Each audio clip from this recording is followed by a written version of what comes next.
بسم اللہ الرحمن الرحیم۔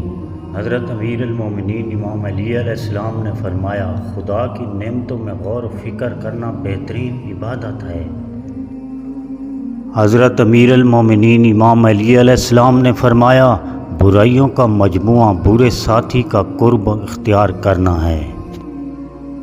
فرمان محمد مصطفیٰ صلی اللہ علیہ وآلہ وسلم، سلام میں پہل کرنے والا تکبر سے دور ہو جاتا ہے۔ حضرت امام علی علیہ السلام نے ارشاد فرمایا، علم کریم میراث ہے اور ادب خوبصورت زیور اور فکر صاف و شفاف آئینہ ہے۔ حضرت امیر المومنین امام علی علیہ السلام نے فرمایا، تم شیاطین کے مقابلے کے لیے صف بناؤ اور شیطان کی مخالفت کے ذریعے شیطان پر غلبہ پاؤ تاکہ تمہارے نفوس پاک اور اللہ کے نزدیک تمہارے درجات بلند ہو جائیں۔ مولا متقیان حضرت امیر المومنین امام علی علیہ السلام نے ارشاد فرمایا، گناہوں کے چھوڑنے میں اپنے نفسوں سے مقابلہ کرو۔ حضرت امام حسین علیہ السلام نے فرمایا، انسان جو جہاد اپنے نفس کے خلاف کرتا ہے وہ سب سے بڑا جہاد ہے۔ مولا علی علیہ السلام فرماتے ہیں، دنیا چھوڑ کر آخرت حاصل کر لو لیکن دین چھوڑ کر دنیا نہ لینا۔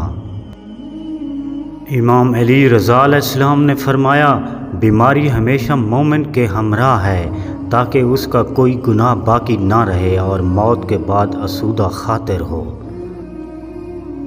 رسول اللہ صلی اللہ علیہ وآلہ وسلم نے ارشاد فرمایا، اے علی، جہالت سے بڑھ کر کوئی غریبی نہیں اور عقل سے زیادہ کوئی چیز فائدہ مند نہیں۔ امام علی علیہ السلام نے فرمایا، کم سن کا دل اس زمین کی مانند ہوتا ہے جس میں جو بیج ڈالا جائے اسے قبول کر لیتی ہے۔ امیر المومنین امام علی علیہ السلام نے فرمایا، بہت سے لوگ اپنے بارے میں تعریف سے فریب میں مبتلا ہو جاتے ہیں۔ فرمان امیر المومنین امام علی ابن ابی طالب، زیادہ باتیں نہ کرو، اس سے غلطیاں زیادہ ہوتی ہیں اور لوگ اکتا جاتے ہیں۔ حضرت امام حسن عسکری علیہ السلام نے فرمایا، اگر تم چاہتے ہو کہ 100 سال تک ہر روز کے روزہ رکھنے کا ثواب تمہارے نامہ اعمال میں لکھا جائے تو تمہیں چاہیے کہ لوگوں کو امام وقت کی معرفت سے آگاہ کرو۔ حضرت امام جعفر صادق علیہ السلام نے فرمایا، جو شخص معرفت کے ساتھ امام حسین علیہ السلام کی زیارت کرے، اللہ تعالیٰ اس کے گزشتہ اور آئندہ گناہوں کو بخش دے گا۔ اللہ حامی و ناصر، دعا گو ساگر۔